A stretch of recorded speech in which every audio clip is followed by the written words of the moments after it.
As 2024 draws to a close, Malaysia reflects on a year marked by significant political milestones, social upheavals, and tragic events. From Sultan Ibrahim's inauguration as the 17th Yang di-Pertuan Agong in January to various incidents that shaped the nation, this year's defining moments have been captured in headlines across the country. To close the year, the new Straits Times presents the top stories from each month of 2024.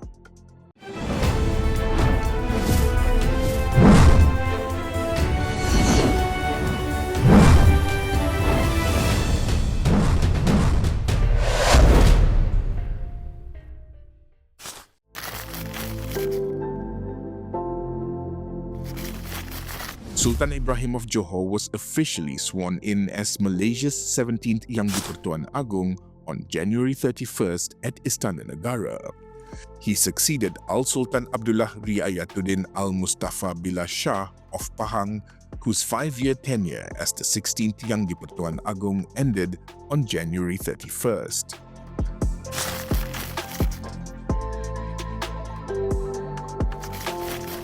On February 2nd, the Federal Territories Pardons Board halved Datuk Sri Najib Razak's 12-year jail sentence, reducing it to 6 years, and significantly lowered his fine. The former Prime Minister, initially ordered to pay a fine of 210 million ringgit, will now pay 50 million ringgit. He is scheduled for release from prison on August 23, 2028.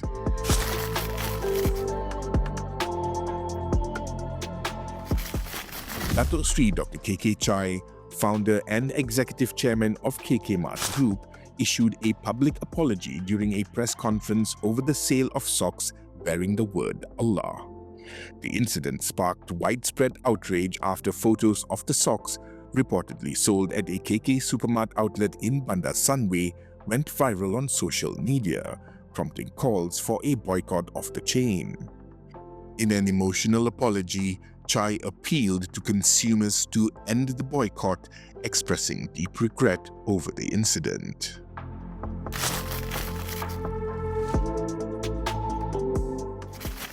Ten Navy personnel tragically lost their lives on April 23rd when 2 Malaysian Armed Forces helicopters collided mid-air at the Royal Malaysian Navy base in Lumut.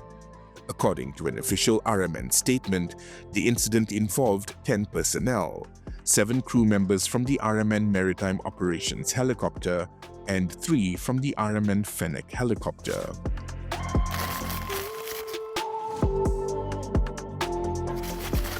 On May 5th, national footballer Faisal Halim was attacked with concentrated sulfuric acid, suffering 4th-degree burns on several parts of his body, including his face. The assault on Faisal came after another attack on a national footballer, Akyar Rashid.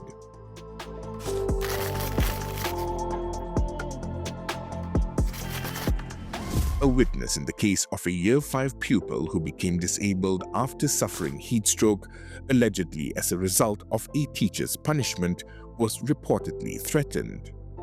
On June 4th, the boy's family lawyer claimed that the witness, the victim's classmate, was questioned about his decision to participate in the investigation.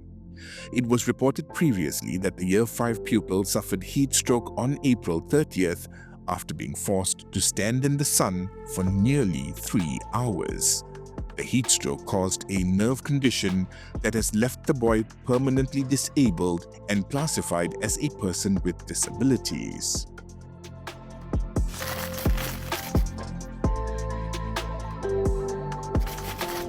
A. Rajeswari, also known as Esha, was found dead in an apparent suicide on July 5th, following her alleged victimization through cyberbullying.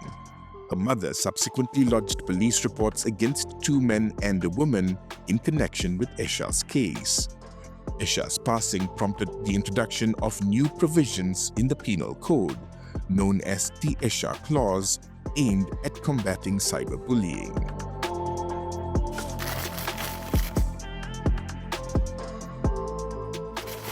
Indian tourist G. Vijayalakshmi fell into a sinkhole on Jalan Masjid, India on August 23rd, triggering a search and rescue operation.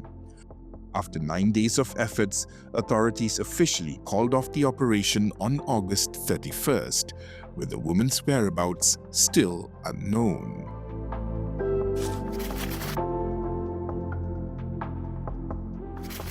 On September 11th, police launched Op Global, a nationwide operation targeting 20 charity homes linked to GISB Holdings Sendirian Berhad, suspected of child exploitation and alleged indoctrination activities.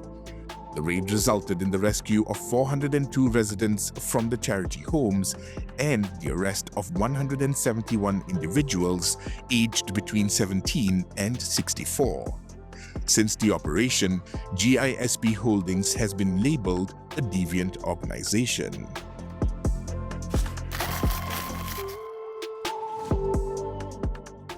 Prime Minister Datuk Sri Anwar Ibrahim presented the 2025 budget on October 18th, featuring a record-breaking allocation of 421 billion ringgit, the largest in Malaysia's history.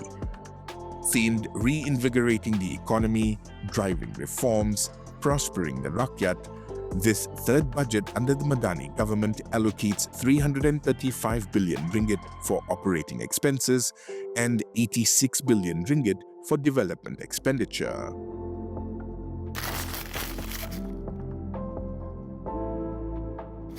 Bullying incidents were reported at University Pertahanan Nasional Malaysia throughout November 2024.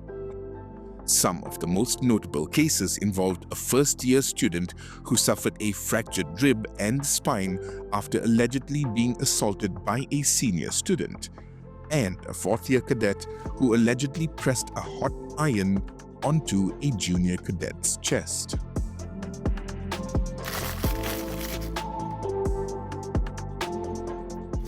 We came to earn a degree, not to return as lifeless bodies. These were the words of an officer training corps trainee at University Technology Mara, who witnessed the incident involving Muhammad Amir Rushaidi Muhammad Saidi. It was reported that Muhammad Amir Rushaidi died on November 13th during Palapis training. That concludes our wrap-up of 2024's top stories.